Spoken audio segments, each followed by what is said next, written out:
Good evening all and welcome. Tonight we're going to be staying in a hotel for a collection of scary stories, so be sure to lock your room before we begin. Don't forget that if you enjoy this kind of content, I do post every Tuesday, Thursday and Saturday. And if you would like even more stories, feel free to download our app with a link in the description for about 2,500 stories to listen to, with customizable volumes and background sounds. But for now, it's time to get comfortable and let the darkness take control. Let me preface this story by saying why I was traveling alone. One of my best friends, Kayla, and I worked seasonally at a hiking lodge in British Columbia for the summer. We are both girls in our early 20s. She lives and goes to school in New Brunswick, and I live and work as a chef in Toronto for the winter. We decided this year, as I bought a car, instead of flying back home, we would do an epic Canadian coast-to-coast road trip. Everything was going wonderfully. So wonderfully, in fact, we ended up staying longer in a few unexpected places and had to cut our East Coast portion of the trip short. Now, my friend Kayla started her schooling on November 1st, so I dropped her home in Moncton, New Brunswick on Halloween, and stayed the night at her place, planning to head back to Toronto the next day. After a few glasses of Chardonnay and some laughs, I decided I couldn't come this close to the East Coast and not see the Cabot Trail in Nova Scotia, something that has been on my bucket list for years. So knowing I still had a week or more's vacation before my winter contract, I hastily booked a hostel for the next day at Acolyte Hostel on the Cabot Trail. When I booked, only one option came up, I assume because I waited until the last minute to book. A private dorm with a queen-size bed for $35. Instantly, I thought it was a bargain and booked straight away. I left Kayla's house in Moncton at 7 a.m., knowing I had a long drive ahead of me. The Cabot Trail is roughly 150 kilometers long, so I thought to be safe, I'd plug the hostel address into my Google Maps and head straight there to get my bearings. I would arrive at the hostel for roughly noon, knowing it was too early to check in. I figured I'd consult with the front desk to figure out if they had any nearby hiking trails and take my bags in later. I was about to arrive to my hostel according to Google, but all around me was nothing but farmland. Google then instructed me that my destination was on my left. I saw nothing. About 50 yards up the road, I saw a wire bar bent to look like a letter A, spray-painted bright red. I was staying at the Acolyte Hostel, so I guess that must be the place. I followed the dirt road.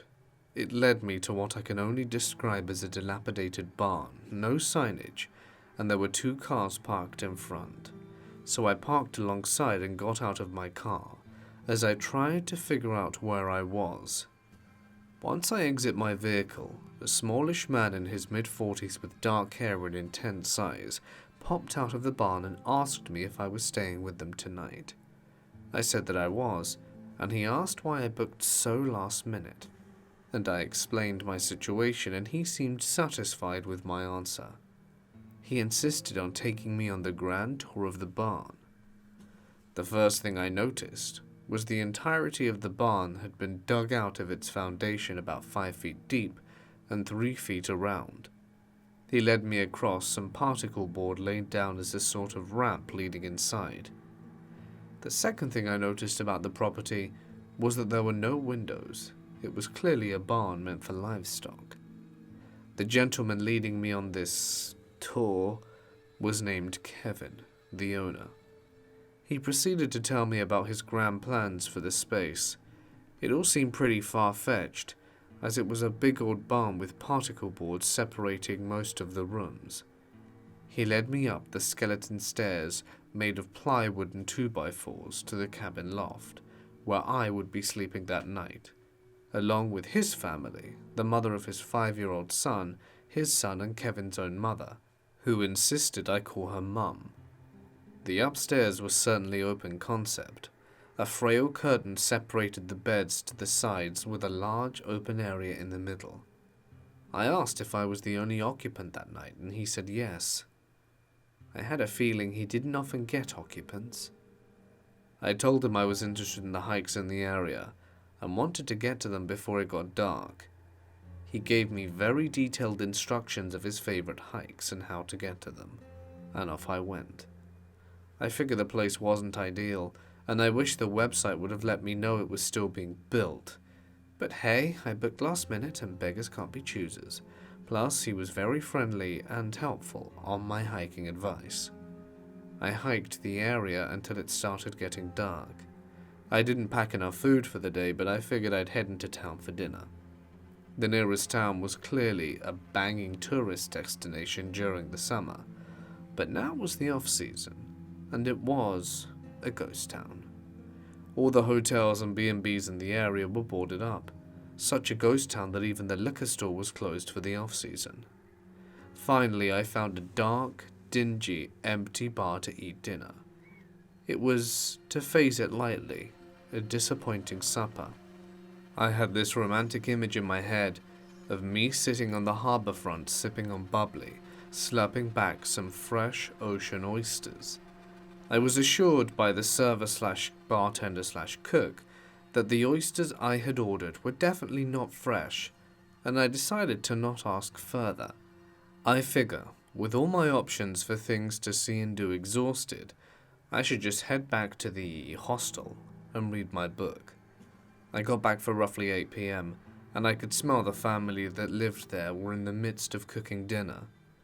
A little boy ran down the stairs and greeted me. He yelled, as little boys always do, "My name's JP, what's yours?" "Nice to meet you, JP, I'm Alex." He immediately asked if I wanted to come and play. I said definitely, and asked to just give him a moment to put my bags down.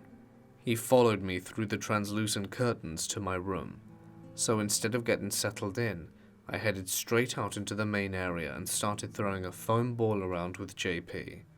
His mother and father, Kevin, and grandmother, Mum, were all sitting down there to eat without even acknowledging we were playing in front of them. The mother and father start what seemed to be a basic argument, which turns into them yelling at each other. Completely weirded out, I told JP I needed to return to my room to call my mummy as she was wondering where I was. Of course, the boy who doesn't understand proper boundaries yet follows me through the curtains and sits on my bed. I tried taking his attention away from his family fight, so I asked him where he was going to school and his favorite colors and stuff. His mother starts calling for him, and he doesn't answer. Instead, he chooses to sit on my lap and hug me. Not wanting to cause any problems, I yell to the mother that he's in my room. She runs and snatches him off my lap, and yells to the father, "I know what you're like when you get angry. I'm taking JP. Don't follow us." I hear her booking it down the stairs and him running after her. I hear a car start up in the lot, and not just drive but peel out of the driveway. I hear him cursing, slamming doors, and the sound of the excavator which I had seen outside earlier that day come on. I guess he wanted to do some handiwork to let off some steam. Now, just left upstairs is me and Grandma, who insisted I still call her Mum. I walked out of my not-so-private curtained room with my bag and say, "Listen, you guys are great hosts, but I should be going." She starts rubbing my arm and telling me to stay, explaining her daughter-in-law doesn't understand Kevin like she does, and that she is the real problem. Now I'm fully ready to tell Mum to just piss off right then and there, until I realize she still has a knife in her hand from cooking dinner. It's only a 4-inch paring knife, but with intent. I'm sure it would do some damage. I don't think she meant it as a threat. I think she was just a kooky old bird who didn't understand.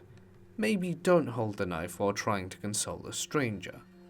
So I go along with what she's saying until she rubs my arm with one hand and flays the knife around with the other. I inch closer and closer downstairs towards the door. She keeps rubbing my arm and shoulder with her free hand, telling me to stay and that her grandson is special. And before I even booked the night, he had a premonition that I would be staying with them. As soon as I get out the door, I run towards my car. I start my engine and back up the lot to get out of there. Kevin in the excavator blocks the path, with about a 5-foot ditch on one side of the drive and the forest behind me. He gets out, says he's sorry, and tells me I should stay and that he'll make it up to me. Grandma comes out, knife still in hand, saying it's Kevin's fault I'm leaving. They bicker for 5 minutes until I yell if they don't let me leave, I'd call the police.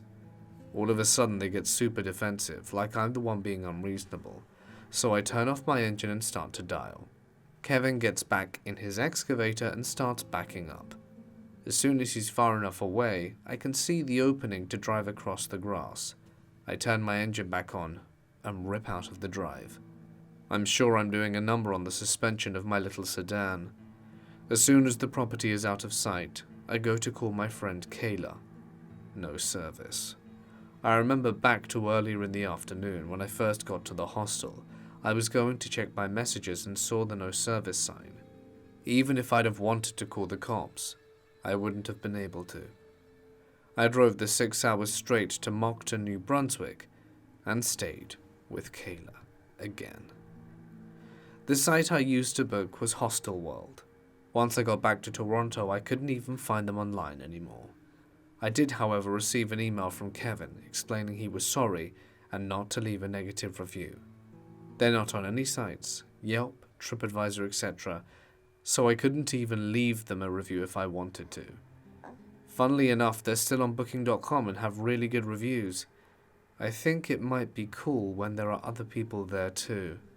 In any case, I would never return and not recommend it to anyone, and I'm fairly certain I dodged several bullets that night. I work the 3 to 11 shift at a seasonally driven hotel. In the off-season, October to May, we go from 2 people at the front desk each shift to 1 person. I'm the supervisor, so I get stuck alone a lot. Last February-ish on a Monday around 10 p.m, the phone rings. I answer it with my usual hotel spiel. "Thank you for calling this hotel. How may I help you?" On the other end of the line was an Asian guy whose English was awful. He paused for a second before asking me something in Chinese. "I'm sorry, sir, I only speak English. I can transfer you to the reservations. They have a translator." Click. The dude hangs up on me. Okay, fine. Now my shift ends in an hour. I have a system down where I do all my closing reports, count my bank, all this stuff, get ready to leave. In the middle of counting my bank, the phone rings again. "Thank you for calling, how may I help you?" It was the same guy. At this point I was a tad annoyed, and I haven't transferred straight to reservation so they can find someone who understands what he needs. Not 5 seconds after I transfer him back, the phone rings again. It's the damn guy again, and in very broken English he asks to speak to Cho. I don't have a Cho who works here. I ask if they're a guest. The guy's talking very fast to someone in the background when a younger guy gets on the phone. "I'm very sorry to bother you, but my father is confused. Who am I speaking to?" I'm getting more annoyed by the second. Is it time for me to go yet? "Hi, this is the hotel. Who are you trying to reach today?" The son doesn't say anything for a second, then I hear him speaking to his dad in the background. After a few seconds of loud arguing, the son comes back, apologizes for bothering me, and hangs up. Then the phone rings again. It's the son. "Look, ma'am, I'm really sorry, but I'm not trying to call you. We've been trying to call my dad's best friend Cho all night. He had the same phone number for years, and we've never had a problem. It's only the past few times it reroutes to you." I tell him that my phone number is this, and he tells me the number he's trying to dial. I recognize it as the cell phone from my state, but it shouldn't reroute to my hotel. I get the son's number, tell him to try dialing Cho's number, and I'll let him know. Dial Mr. Cho, and instead of going to voicemail, it takes me to my hotel's extension options, where if you hit 0, you'll ring front desk. Okay, this is getting weird. I call the kid back and tell him my finding. The family is in panic when the son tells me the reason why they need to get a hold of this Cho. Look, ma'am, I don't mean to freak you out, but Cho was fired from his job yesterday and he's been acting very strange ever since. This morning he texted my dad basically a suicide note thanking him for being such a good friend, asking him to look out for his wife and daughter, and that he hopes they meet again someday. And Cho hasn't answered any calls since. We talked to the daughter a few hours ago, and she says he hasn't been home all day, and their handgun and rifle are both missing. Is there any way you can look up to see if he's staying there with you or something? At this point I'm freaking out. It's quite dead in the hotel. I have maybe 10 rooms in the house. It's just me and the Mexican housekeeper there, and I know for a fact I haven't had any Asian gentlemen check in with us in over a week. I checked in everyone who came in that day, and I know for a fact there was no Mr. Cho at my hotel. I apologize profusely and explain that he's not here, and the best thing to do would be to contact his local police and report a missing person, and perhaps call my town police as well and report it to them too.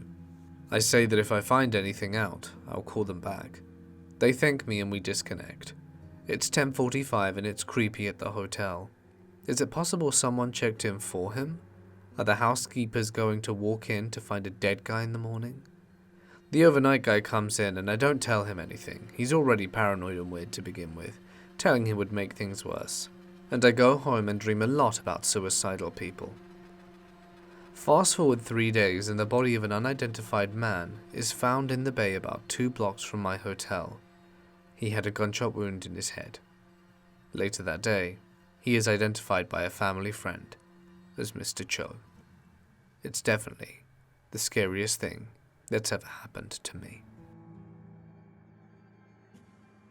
I was studying abroad in Thailand and went with a friend to an island, Koh Samui, for the weekend. Soon after checking into our dinky hotel, we rented motorbikes and cruised around the island, quickly getting lost on the back roads. It was no big deal. We found a little tiki bar and drank the night away, thinking, we'll figure out how to get home eventually. Fast forward to about midnight. We drank enough that motorbiking back to wherever the hell we came from suddenly seemed like a good idea. It's an island, right? Who gets lost on an island? So we set back in the general direction of the hotel.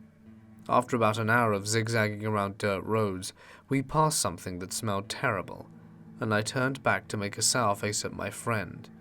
In a flash, I went off the side of the road and smashed the motorbike into an embankment that was what I assume a swamp of the town's sewage.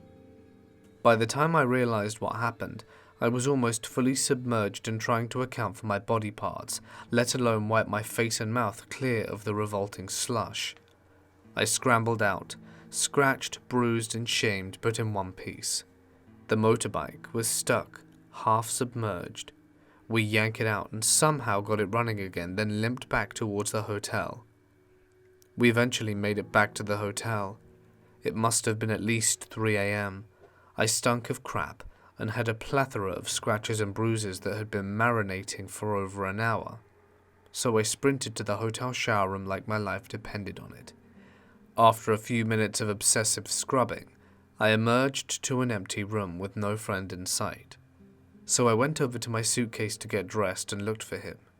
It was practically empty, save for a few t-shirts and underwear. Strange. I went for my backpack. Nowhere in sight. My friend's backpack. Not there. We were robbed.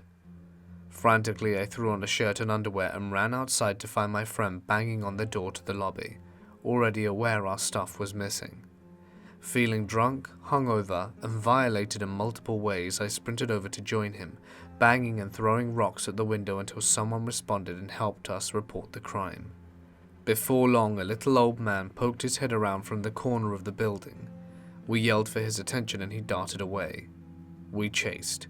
He reappeared this time, wielding a machete. We let out a massive, "Oh crap," and he shouted something that we obviously couldn't understand, and we bolted as fast as we could, running until we were absolutely certain he couldn't find us. Not even sure if he chased, to be honest. We ended up far away at another beach resort, me Winnie the Poohing my t-shirt and underwear, and my friend gross from a day of motorbiking and swamp wading, and had no idea what to do. We had no hotel, no passport, no clothes, and our wallets and phones were back in the recently robbed hotel room, where a little old man was waiting for us with a machete.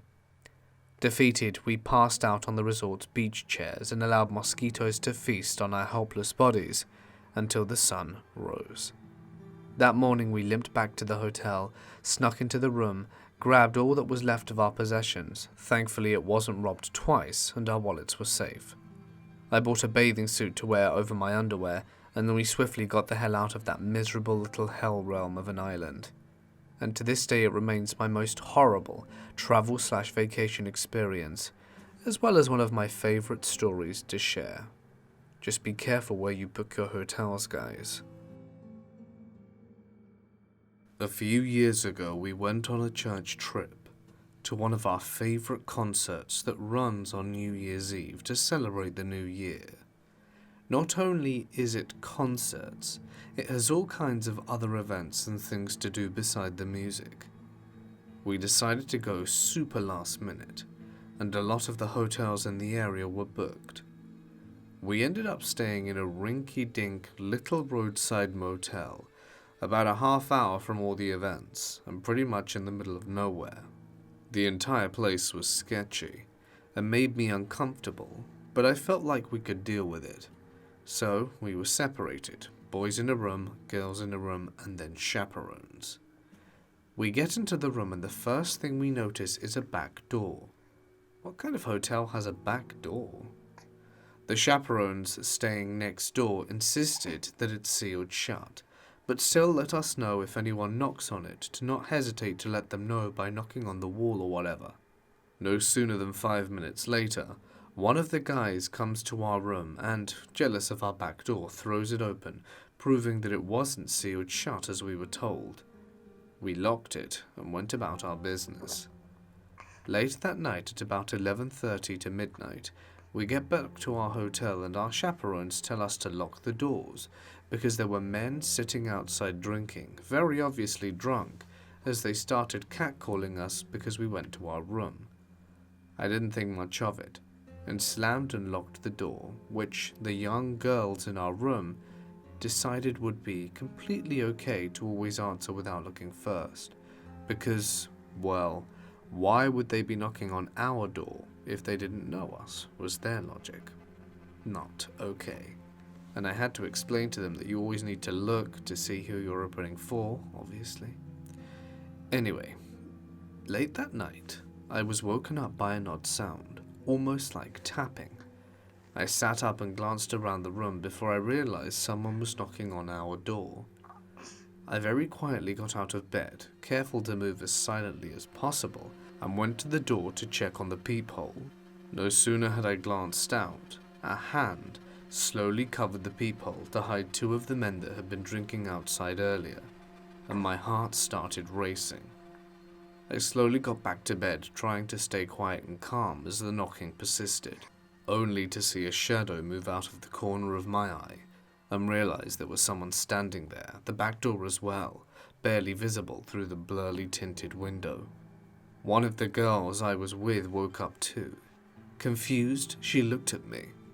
I used my phone to explain the situation silently as we both waited, terrified, as we watched the shadows through the window and hoped they would leave soon.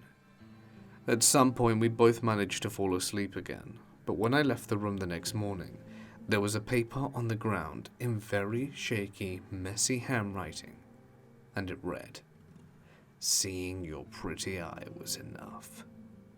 I can still remember that note perfectly, even after I shredded it and flushed it down the toilet to avoid anyone finding it. I was young and stupid. Looking back now, I know 100% I should have went straight to a chaperone and told them what happened. It could have been a very dangerous situation, and I'm extremely grateful that I was awoken rather than one of the other younger girls, who would have probably opened the door without checking. I'm also grateful that I triple-checked the doors to make sure they were locked. However, at the same time, it also didn't seem like a big deal to me. Nothing came of it besides extreme paranoia for a while. But all in all, the only long-term bad effect was a permanent bad feeling and fear of roadside motels. I was on vacation with my sister and parents, and stopped in a southern state at a motel for the night. Our first room had weird dents in the door and no lock, so my parents requested a different room. The guy working there seemed annoyed, but did move us, and told us about the mall down the road, and mentioned it's close enough that my sister and I could walk there without dragging my parents out. Little odd to say, but he was right, it was super close. So of course we beg our parents to let us go. They agree since it was daylight out, and we were both around 15. We started walking there when some guy in a pickup truck pulled over and asked if we needed a ride. He was a normal-looking guy, seemed genuinely concerned for us, and we explained we were nearly reaching our destination but thanked him for the offer nonetheless. He pulled away and we kept walking. The mall was boring, so we decided to walk home shortly after. I see the guy parked in his truck and mention it to my sister. She agrees it was a bit creepy, but we kept walking. This was before cell phones, so we couldn't just call my parents. He pulls away only to circle around and begin following us. We quicken our pace and I notice my sister is grabbing her self-defense keychain mace. Once near the motel, we see him stop at the front office and talk to the guy who switched our rooms, then continue to follow us. He yells up, "Hey, me and my buddy want to know if you want to party tonight." We responded with a quick, "No thanks," and he speeds up. We book it, running to the room. Finally we get there and tell my parents. My dad says, "Oh, so that's why the guy wanted us in the room with no lock," and storms out. Not sure what happened after that, but pretty sure my dad decked the office guy in the face. Cops were called, office guy and truck guy were arrested for human trafficking. Yeah, wish we'd caught on sooner, but never have we been so happy that we were both on the track team.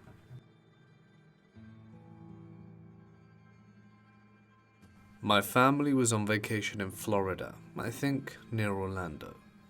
I was 16 at the time. We had just settled into our hotel room, and we were hungry. So my parents went out to get pizza. I was really tired, so I decided to stay in the room. A little while later, I hear knocking at the door. So I get up and go to open it, assuming that it was my parents with the food. But I decide to try and look through the peephole first, just to be sure. That's when I saw there were two guys with their faces covered, attempting to open the door. I backed up and can hear them twisting the knob and pushing. So I freaked out and screamed, "Get out! We're calling the cops!" I grabbed the hotel phone and started calling the lobby, telling them what was happening, and I heard whoever they were start running down the hall. Staff showed up, but they didn't find whoever they were, at least not to my knowledge. My parents showed up a little while later and talked to the staff and all that, but I was pretty shaken, and it was definitely not a fun way to start summer break. I'm now going to share with you a story that happened a few years back, in a hostel room in a not-so-great part of London. I happened to be awake at the night. The rooms are a bit stuffy, and I was considering opening a window. It was dark, but there is some light entering the room from a nearby streetlight, so I'm not sure if my eyes are playing tricks on me, but there's this guy on the other side of the room. I know I've seen him because he stops moving as I realize he's there. I'm getting concerned now. This is London, and not to make vast assumptions, but it's quite possible he has a knife. I shuffle along my bed slightly and he edges closer. I have to move now, and I think I may need to make it to the nearest door. I stand and make my way towards him, heart pumping for a fight.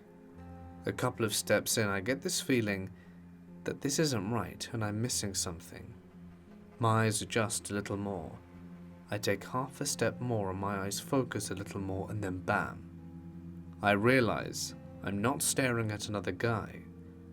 I'm staring at myself. What I thought was someone else was just my reflection in a full-length mirror that was filthy near the door.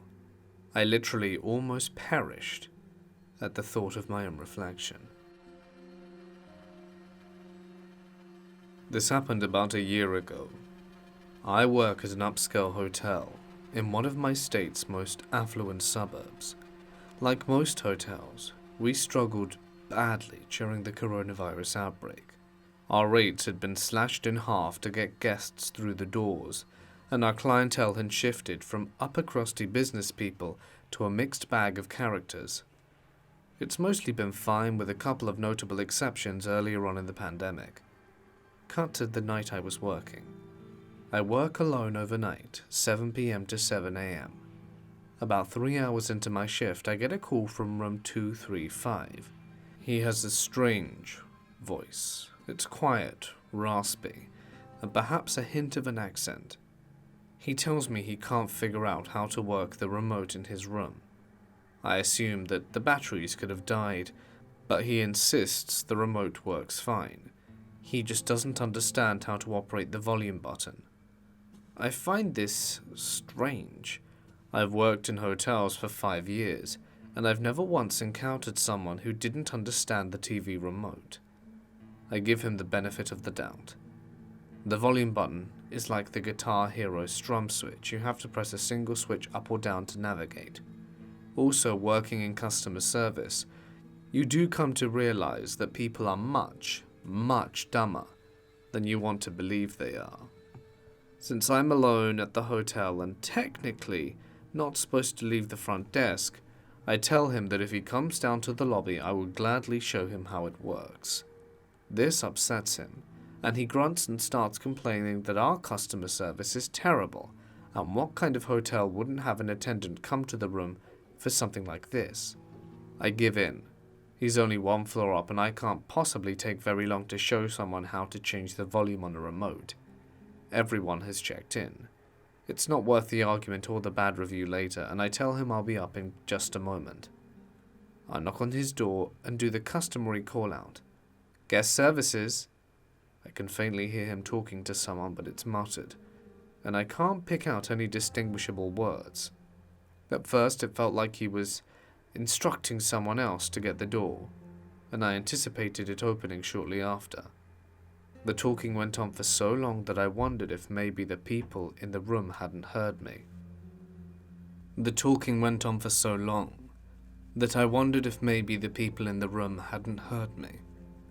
I was debating knocking again when the deadbolt slowly unlatched.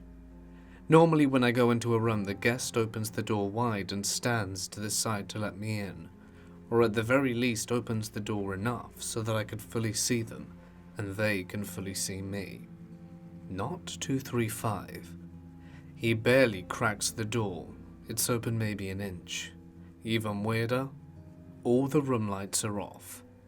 It's entirely dark except for the very faint glow of his TV, which is on but with the volume turned all the way down.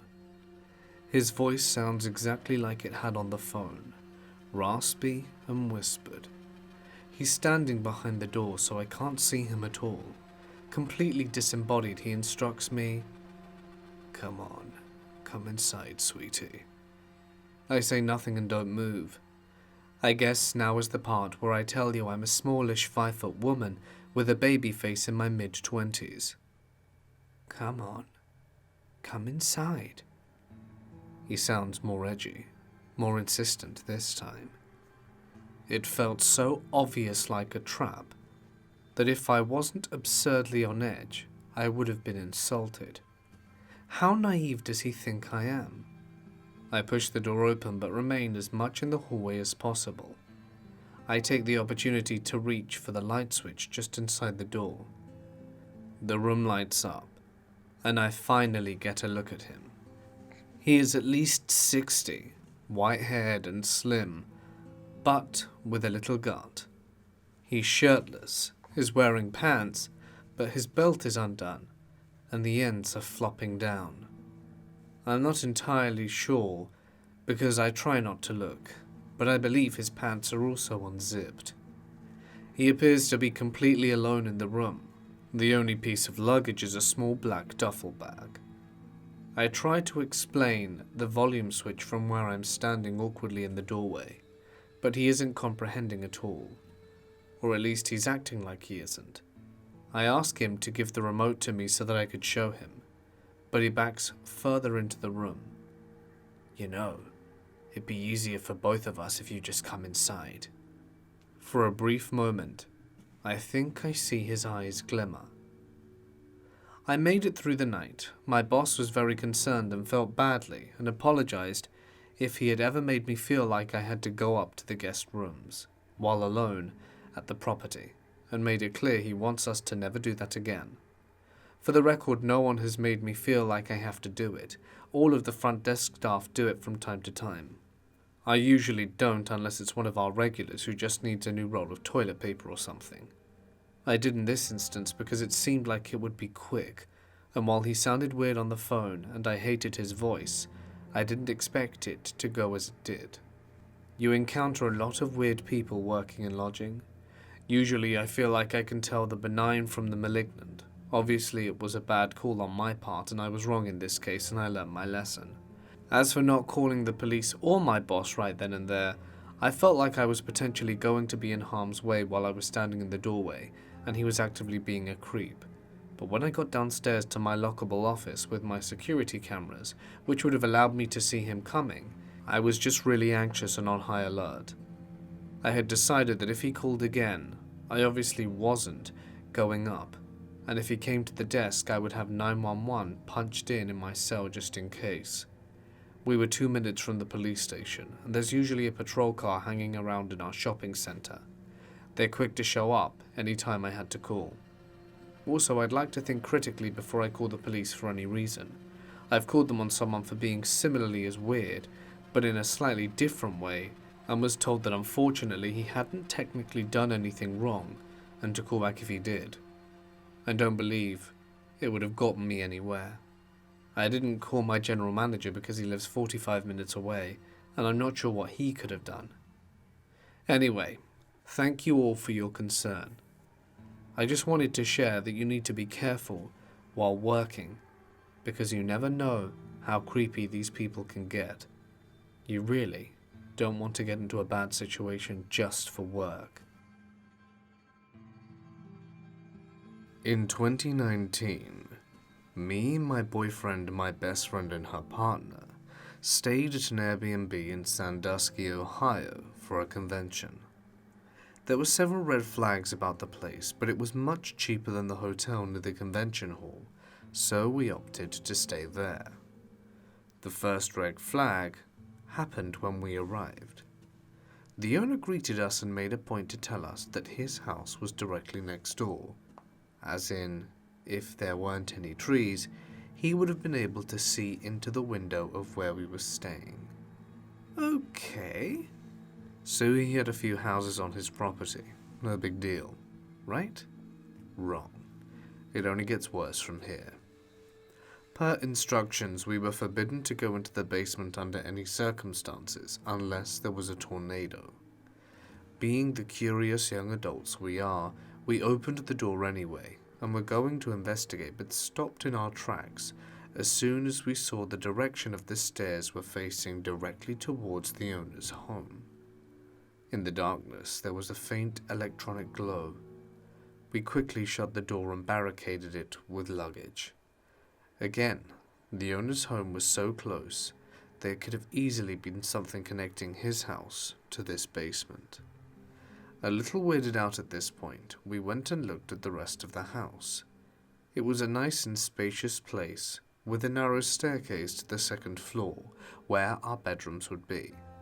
We selected our rooms and began to unwind after the long drive.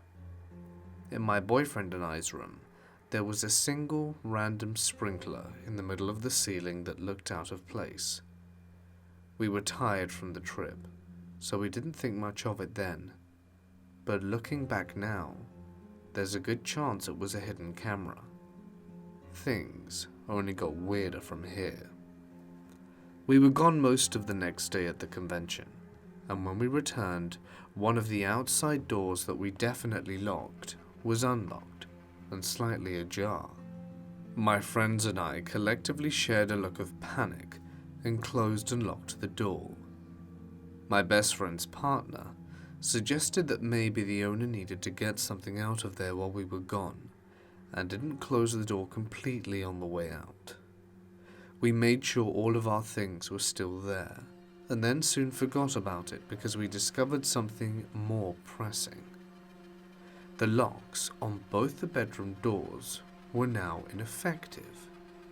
We told ourselves that they were already like that, and that perhaps we just didn't notice them, but I'm not sure I believed that. On our second to last night, my boyfriend and I were both restless over what had been happening at the Airbnb and the day's activities, so we decided to try and find something to watch on TV to take our minds off it. We were flipping through the channels on the TV when suddenly we came across a Windows 10 lock screen and no computer in sight. I opened the cabinets and looked around trying to find a computer.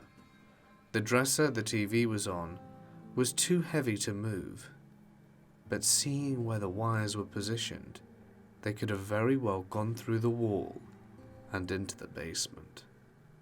We were too frightened to see the basement for ourselves to confirm or deny our suspicions of surveillance, the owner's interference, and who knows what else. Needless to say, we left as quickly as possible on the last day and didn't look back. What do you guys think? Were we being spied on the whole time? We left a review, but of course, it didn't go anywhere. I was waiting for a hostel in southern France to open when an old man starts talking to me. I enthusiastically chat, trying to practice my French. In the span of 30 seconds, he starts asking what kind of underwear I'm wearing. Then he starts asking if I'd like to touch myself with him. Then he tries to take off my shirt. I'm a guy, by the way, and I yell at him and run away.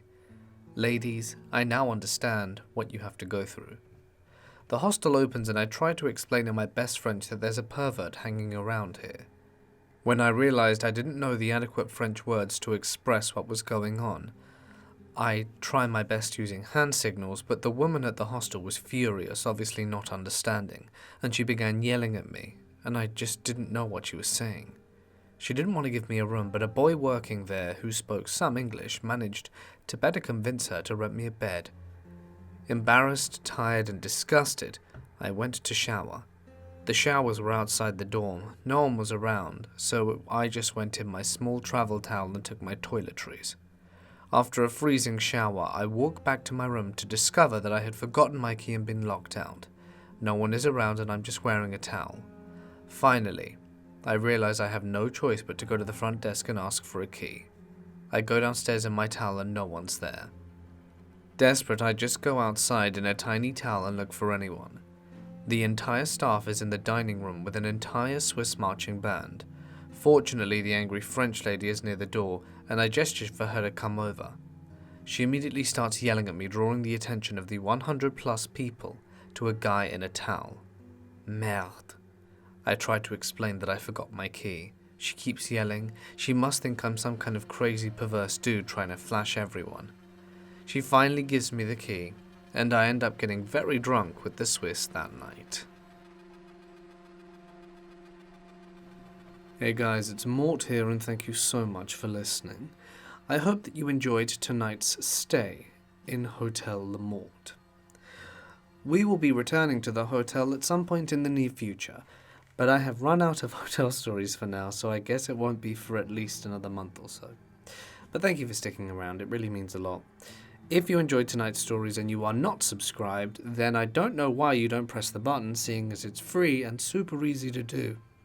What's wrong with my voice? Sorry about that. Right then. Yes, huge thank you, as always, to my members and patrons and supporters on Coffee, whose names are on screen. You guys are amazing, and I love you so much. And I will probably post more stuff on there for free for all you... Well, not for free. For the people who pay for a little bit extra. Just so you know, on Patreon I post exclusive content, and on YouTube as well from time to time, and on Coffee sometimes too. But yes, just thank you all and everyone for watching. Oh, and if you heard about my app, that'd be really cool if you downloaded it. It is pretty cool. I think a lot of you have already tried it out and like it. We hit 1,000 downloads the other day. It was pretty cool. I'd like to hit more. Please leave reviews if you've downloaded it. It goes a long way. And I only ask because it's important. But I think it's time to wrap things up for now. Thank you all so much for watching and sticking around. We will be back on Tuesday, well, on Saturday. So I'll see you on Saturday, isn't it? For another big compilation of really cool stories. Stay awesome. Thank you so much for watching again. Hopefully see you soon in the next one.